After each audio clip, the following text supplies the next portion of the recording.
Hello students, this is Deepika. मैं आप सभी का द स्कूल एजुकेशन अड्डा पर स्वागत करती हूँ। कल आप लोगों में से किसी एक बच्चे ने कमेंट पूछा था। आप लोगों को जो भी डाउट हुआ करे आप यहाँ पर लिख सकते हैं। जैसे ही मैं कमेंट को देख लूंगी मैं आपका जवाब दे दूंगी। तो कल आप में से किसी ने पूछा था ग्लोबल वार्मिंग क्या होती है। तो देखिए मैं आपको क्या बता रही थी। हमारी जो अर्थ है, ग्लोब का मतलब क्या होता है? ग्लोब का मतलब होता है ये पूरी की पूरी अर्थ। ग्लोब का मतलब क्या होगा? Three dimensional. आपने ग्लोब देखा होगा ना, ग्लोब रखा ग्लोब होता है।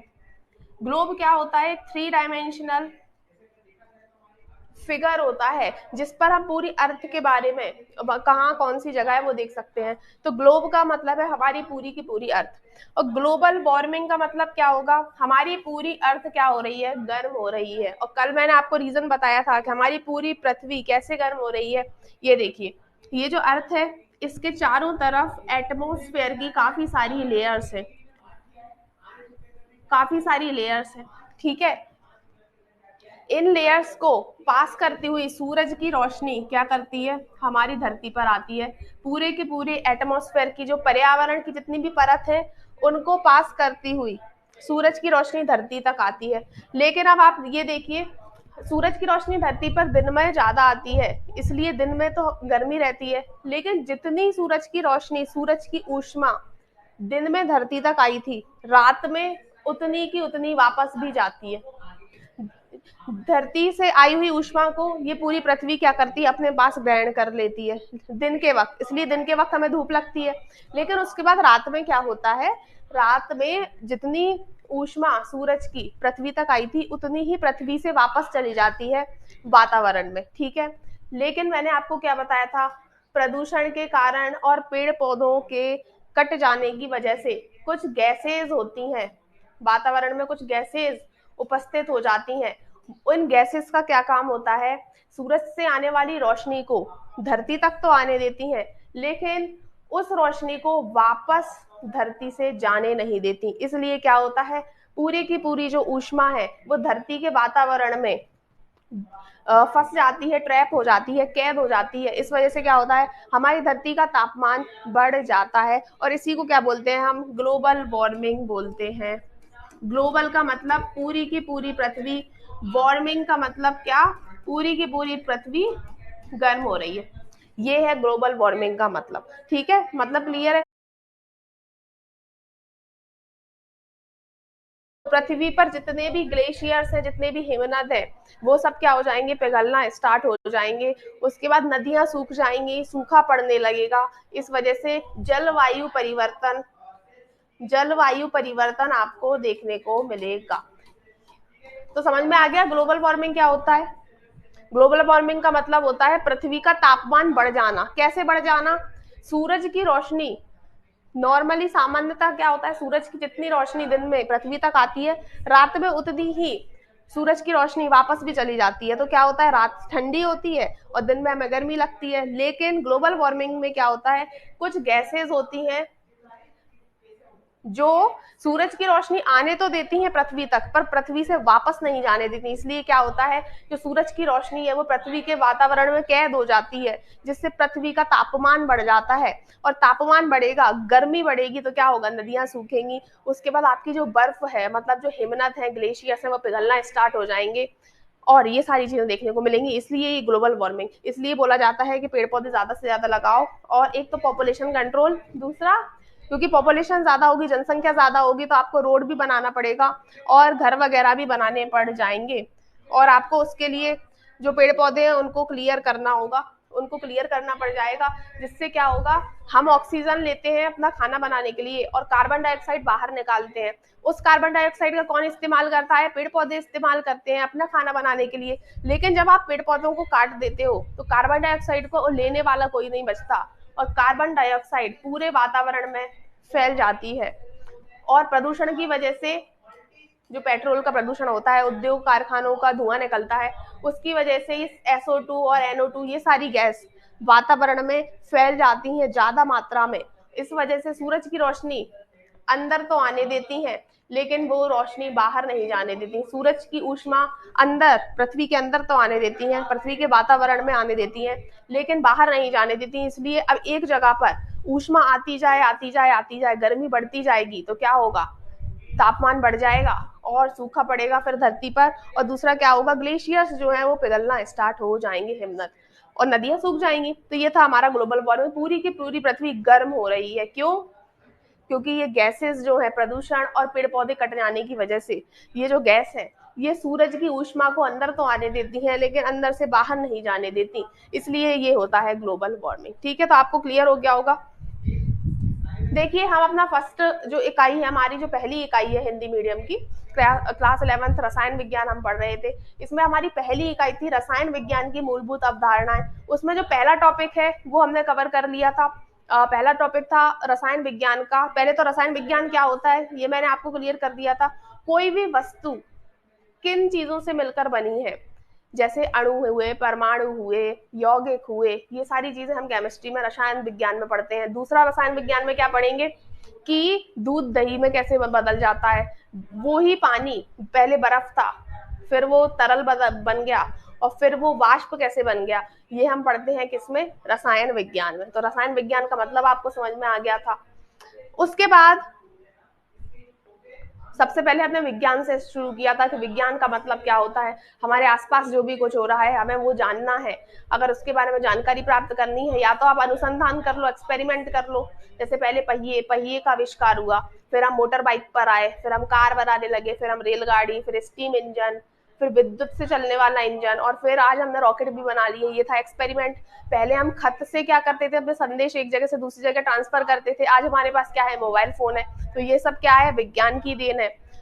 उसके बाद हमने विज्ञान को भी 3 पार्ट्स में डिवाइड किया था, 3 भागों में। पहला हमारा भाग क्या था, सबसे पहले जीव विज्ञान, कि अगर हमें जीवों के बारे में जानना है, जो जिंदा प्राणी होते हैं उनके बारे में जानना है, तो उसे हम जीव विज्ञान में पढ़ते थे। उसके बाद अगर हमें बाहरी विशेषताओं के बारे में जानना है, जैसे सूरज की जो सफेद लाइट होती है, सफेद किरण होती है, उसमें कितने रंग होते हैं, 7 रंग, तो ये हम किस में पढ़ रहे थे, फिजिक्स में पढ़ रहे थे, या फिर हम भौतिकी में पढ़ रहे थे। उसके बाद रसायन विज्ञान में क्या पढ़ते हैं, आंतरिक संरचना के बारे में, कोई भी वस्तु अंदर से किन मटेरियल से बनी हुई है, अणु परमाणु के बारे में हम ये किसमें पढ़ते हैं, रसायन विज्ञान में पढ़ते हैं।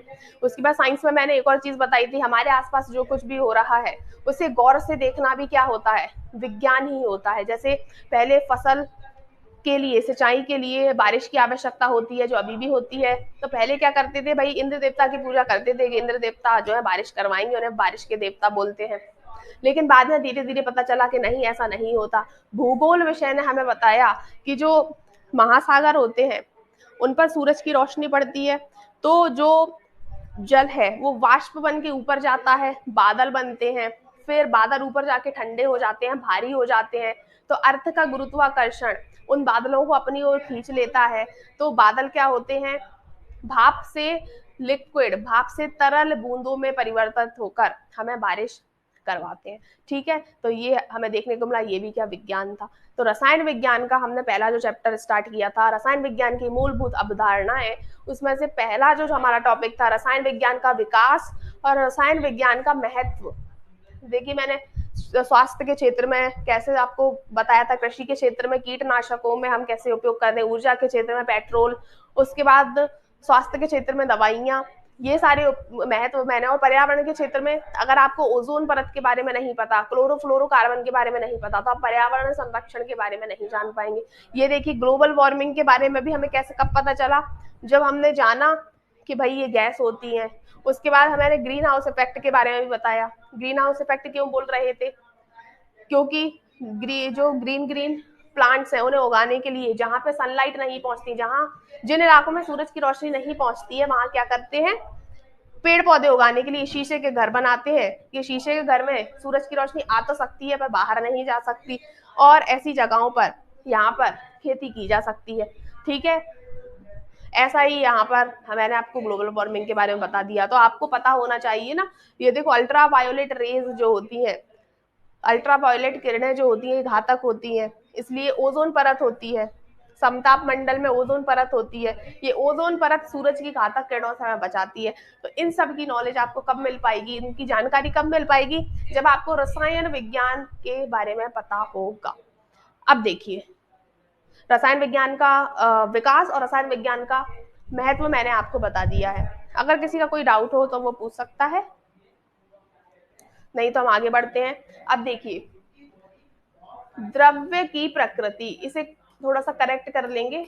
द्रव्य की प्रकृति अब हमें पढ़ना है कि द्रव्य क्या होता है सबसे पहले, और द्रव्य की प्रकृति क्या होती है। सबसे पहले हम आते हैं द्रव्य क्या होता है। देखिए, कल भी मैंने आपको बताया था, आज मैं फिर से बता देती हूँ कि मान लीजिए ये मेरे हाथ में जो पेन है, ये जो कलम है मेरे हाथ में, अगर इस कलम को बनाने के लिए 50 ग्राम प्लास्टिक का इस्तेमाल किया जाता है, तो मैं बोलूंगी इस कलम का जो द्रव्यमान है वो कितना है, 50 ग्राम। अब मान लीजिए आपके घरों में सोफा होगा, या फिर बिस्तर होगा, या फिर कुर्सी होगी, तो मान लीजिए कुर्सी को बनाने के लिए 100 ग्राम प्लास्टिक की आवश्यकता पड़ी। वो जो कुर्सी है जिस पर आप बैठकर, या जो आपका पलंग होगा या कुछ भी होगा जिस पर बैठकर आप मेरी क्लास देख रहे होंगे, तो अगर आपकी कुर्सी को बनाने के लिए 100 ग्राम प्लास्टिक का इस्तेमाल किया गया है, तो मैं बोलूंगी उस कुर्सी का द्रव्यमान कितना है, 100 ग्राम। ठीक है, तो द्रव्यमान का मतलब क्या होता है, पदार्थ की मात्रा, कितनी मात्रा से मिलकर कोई भी वस्तु बनी हुई है, कितनी मात्रा पदार्थ की आवश्यकता पड़ी किसी भी वस्तु को बनाने के लिए, उसे बोलते हैं क्या, उस वस्तु का द्रव्यमान। अब जैसे मान लीजिए मेरा मोबाइल है, इस मोबाइल को बनाने के लिए, ये मोबाइल है, इस मोबाइल को बनाने के लिए मान लीजिए अगर ये कांच का मोबाइल है, कांच का मोबाइल है, अंदर इसमें काफी सारी सेमीकंडक्टर चिप्स, मेमोरी कार्ड लगे होंगे। इस पूरे मोबाइल को बनाने के लिए टोटल मुझे 2 किलो सामान की जरूरत पड़ी। उस सामान में प्लास्टिक भी है, शीशा भी है, उसके बाद लोहा भी है, उसके बाद हमारी धातु भी उपयोग में आई होंगी इस मोबाइल को बनाने के लिए। तो टोटल मिला के टोटल मुझे 2 किलो सामान की जरूरत पड़ी इस मोबाइल को बनाने के लिए। तो मैं बोलूंगी इस मोबाइल का द्रव्यमान कितना है, 2 किलो। आ गया समझ में। किसी भी वस्तु को बनाने के लिए कितने पदार्थ की मात्रा की आवश्यकता पड़ी, उसे बोलेंगे उस वस्तु का द्रव्यमान है। आ गया आपको समझ में। और भी कोई चीज हो सकती है, जैसे मान लीजिए आपकी शर्ट है, उस शर्ट को बनाने के लिए 100 ग्राम कपास की आवश्यकता पड़ी, 100 ग्राम कपास की आवश्यकता पड़ी एक शर्ट बनाने के लिए, तो मैं बोलूंगी उस शर्ट का द्रव्यमान है कितना, 100 ग्राम। तो जो द्रव्यमान है उसका मतलब होता है किसी भी वस्तु को बनाने के लिए कितने पदार्थ की आवश्यकता है, उस पदार्थ की मात्रा को बोलेंगे उस वस्तु का द्रव्यमान है। तो यहाँ पर देख लीजिए, मान लीजिए ये जो बॉल है, ये जो बॉल आपको दिखाई दे रही है, इस गेंद को बनाने के लिए 100 ग्राम रबड़ की आवश्यकता हुई। इस बॉल को बनाने के लिए 100 ग्राम रबड़ की आवश्यकता हुई, तो क्या बोलूंगी इस बॉल का, इस गेंद का द्रव्यमान है कितना, 100 ग्राम रबर। रबर का नाम नहीं लेंगे, पर हम बोलेंगे कि 100 ग्राम रबर की आवश्यकता पड़ी है इस बॉल को बनाने के लिए, तो इस गेंद का द्रव्यमान कितना है, 100 ग्राम। मान लीजिए इस किताब को बनाने के लिए 200 ग्राम जो हमारे वो होते हैं, पेड़ पौधे होते हैं, उनकी जो छाल होती है उनका इस्तेमाल किया जाता है, तो मान लीजिए 1 किलो छाल की जरूरत पड़ी, 1 किलो छाल की जरूरत पड़ी इसके पेज बनाने के लिए। पेड़ पौधे जो होते हैं उनकी जो छाल होती है, स्पेशली बैम्बू के जो पेड़ होते हैं उनकी छाल होती है, उनको काटकर पाउडर बनाया जाता है, फिर उसके पेज बनाए जाते हैं। तो मान लीजिए मुझे जो वो बैम्बू था या जो पेड़ था उसकी 2 किलो छाल की जरूरत पड़ी, 2 किलो छाल की जरूरत पड़ी इस पूरी किताब को बनाने के लिए, तो मैं क्या बोलूंगी इस किताब का द्रव्यमान है कितना, 2 किलो। तो किसी भी वस्तु को बनाने के लिए जितने पदार्थ की मात्रा की आवश्यकता होती है उसे उस वस्तु का द्रव्यमान बोल देते हैं। अब एक बात सुनिए, अगर कोई वस्तु है जिसमें कुछ द्रव्यमान है, जिसमें कुछ वजन है, मतलब अगर जिस वस्तु का द्रव्यमान है वो भारी होगी, तो जिस भी वस्तु का द्रव्यमान होता है उस वस्तु को रखने के लिए जगह की आवश्यकता पड़ती ही होगी, ये तो आप सबको पता है। इस कलम का द्रव्यमान कितना बोला था मैंने, 50 ग्राम प्लास्टिक, तो 50 ग्राम इसका क्या था, द्रव्यमान, क्योंकि 50 ग्राम प्लास्टिक से ये पेन बनी थी। तो इस पेन को रखने के लिए मुझे जगह की जरूरत पड़ी होगी। अब आप कहीं भी पेन को रखते हैं जगह की जरूरत तो पड़ती ही है, इस पेन को रखने के लिए भी मुझे जगह की जरूरत पड़ी होगी। उसके बाद इस किताब को रखने के लिए भी मुझे जगह की जरूरत पड़ी होगी। उसके बाद इस गेंद को रखने के लिए भी मुझे जगह की आवश्यकता होती है। तो ऐसी कोई भी वस्तु, यहाँ पर थोड़ा सा मिसप्रिंट है, इसको हम करेक्ट कर लेंगे। जब कोई भी वस्तु ये देखिए, कोई भी वस्तु जिसका द्रव्यमान होता है, कोई भी वस्तु जिसका द्रव्यमान होता है, ये परिभाषा आपको नोट करनी है। कोई भी वस्तु जिसका द्रव्यमान होता है वह स्थान घेरती है। ऐसी कोई भी वस्तु जिसका कुछ द्रव्यमान होता है, जिसका कुछ वजन होता है, जिस भी वस्तु का कोई वजन होगा उसे रखने के लिए जगह की जरूरत होती है, स्थान की आवश्यकता होती है। तो कोई भी वस्तु जिसका द्रव्यमान होता है वह स्थान घेरती है, उसे द्रव्य कहते हैं। ठीक है, उसे द्रव्य कहते हैं। मतलब ऐसी कोई भी वस्तु, ये आप नोट कर लेंगे एक बार, कोई भी वस्तु जिसका द्रव्यमान होता है वह स्थान घेरती है, उसे द्रव्य कहते हैं। इसका मतलब क्या हुआ? कोई भी वस्तु जिसका कुछ द्रव्यमान होता है और जो क्या करती है, जगह घेरती है, उसे हम क्या बोलेंगे? उसे हम बोलते हैं द्रव्य। ऐसी कोई भी वस्तु जिसका कुछ द्रव्यमान होता है और जो जगह घेरती है उसे हम बोलते हैं द्रव्य है। ठीक है, वो डेफिनेशन मैंने आपको लिखवा दी। यहाँ पर थोड़ा मिसप्रिंट है तो उसके लिए मैंने जो डेफिनेशन आपको लिखवाई है वही आप लिखेंगे, जो डेफिनेशन मैंने आपको लिखवाई है वही आप लिखेंगे। बाकी ये देखिए, ये टायर है, उसके बाद ये गिलास है, उसके बाद ये सेब फल है, उसके बाद ये गुब्बारा, उसके बाद ये टेबल, और उसके बाद ये क्यूब्स और किताब। ये सारी चीजें द्रव्य का एग्जाम्पल है। क्योंकि ये सारी चीजें क्या करती हैं? जगह घेरती है, क्योंकि इनका कुछ ना कुछ द्रव्यमान होता है। ठीक है, ये सारी चीजें आपको क्लियर हो गई होंगी। उसके बाद अब हम आते हैं द्रव्य की प्रकृति पर।